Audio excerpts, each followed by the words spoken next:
Hi, my name is Kyle. You can call me Kel. I'll be talking about cotard syndrome.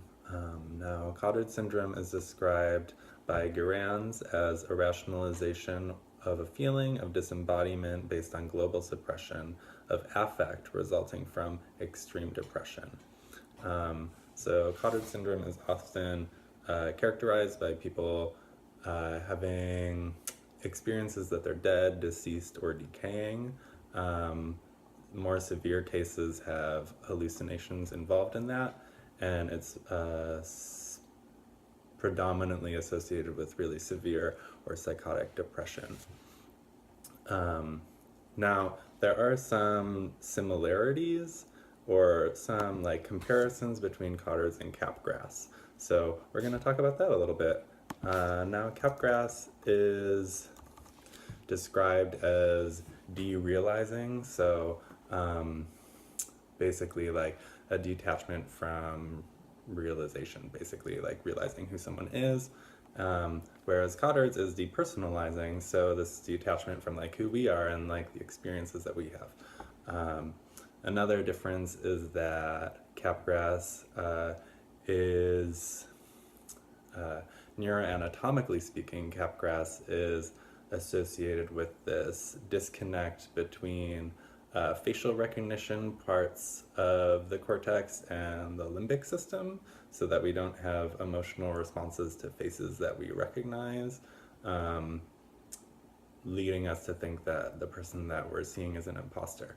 Whereas in Cotard's, the theory is that the entire sensory area, particularly our interoceptive portions of our insular cortex, are detached from our limbic system, resulting in this uh, weird, like, not having emotional connections to things, particularly our own interoceptive experiences.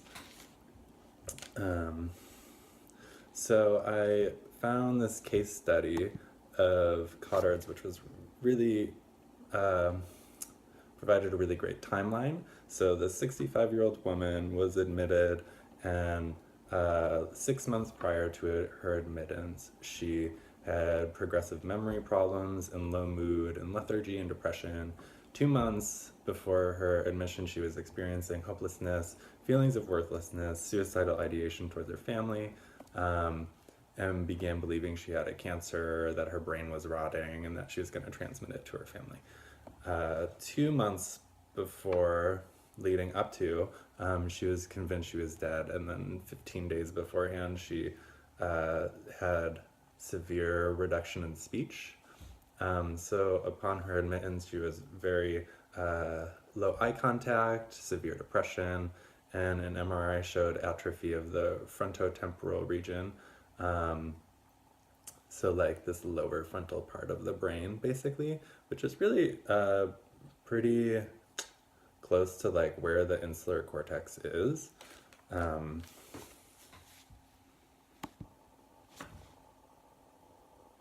so there are some treatments that they've found, um, mainly being just like treatments of the pre-existing condition, whether that be like the severe depression or psychosis.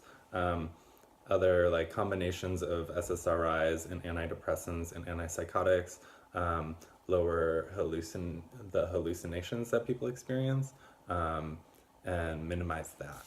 So Cotard's is basically just a delusion where people think that they're dead, and it's basically just I see a lot of parallels between the rumination experiences and symptoms of depression, where um, depression involves patients ruminating on negative events while exaggerating their effects and attributing them to internal causes, self-blaming. I see a lot of parallels between that and sort of the outcome or the experience that people describe while having catarrhs. That being this like uh, lack of embodiment or lack of emotional responses to internal and interoceptive processes. And part of the the neuroscience portion of that is their abnormal interoceptive functioning. And depression can be a disconnect and anomalous process of interoceptive stimulus.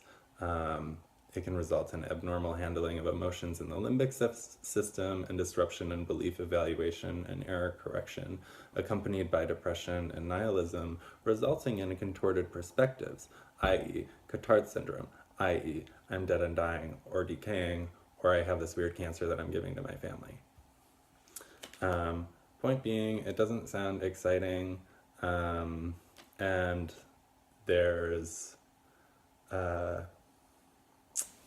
there's very few opportunities to really observe it. It's a really rare condition. People that are diagnosed with it are often already hospitalized, so they can't really be observed while having it because they're just getting treated for what they're already experiencing, which most case studies are like retrospective, looking back on things. So yeah, that's about what I have on cotard syndrome. I hope it was informative for you, and have a wonderful night.